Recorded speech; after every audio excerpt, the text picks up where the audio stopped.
Vows Beneath the Northern Lights Chapter 1.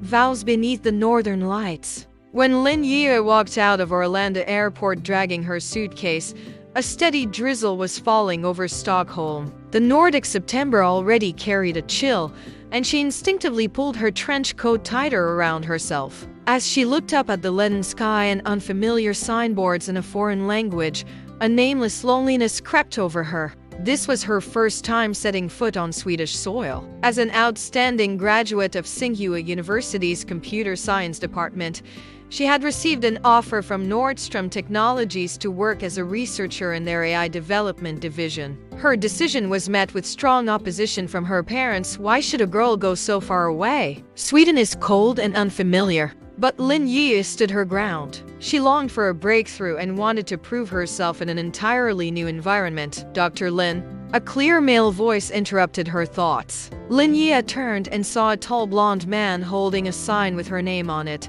smiling warmly at her. He was wearing a dark blue sweater and casual jeans. His eyes were a striking Nordic ice blue, gleaming especially brightly under the rainy sky. "I'm Eric Johansson, your project partner," he introduced himself in lightly accented English, naturally taking her suitcase. "Welcome to Sweden." "Thank you. Just call me Lin Yue," she replied politely, instinctively keeping a bit of distance. She noticed that unlike in China, Eric didn't shake hands on first meeting but instead directly helped with her luggage. The casual familiarity caught her a bit off guard.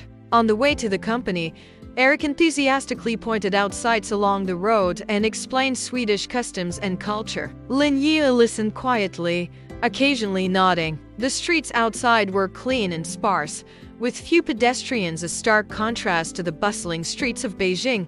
"We're here." Eric parked in front of a sleek, modern glass building. "This is Nordstrom headquarters." Lin Yue looked up at the gleaming building shimmering in the sunlight, her heart beating faster. This was the new beginning of her professional career. On her first day at work, Lin Yue arrived half an hour early, only to find the office completely empty. It wasn't until exactly 9 o'clock that her colleagues started to show up. Even more surprising, everyone including the department had left promptly at 4 in the afternoon. Do Swedes not work overtime? She couldn't help asking Eric during lunch. Eric smiled and shook his head. "Work is for living, not the other way around. Unless it's an emergency, we don't use up personal time." He took a bite of his sandwich. "By the way, are you ready for tomorrow's project kickoff meeting?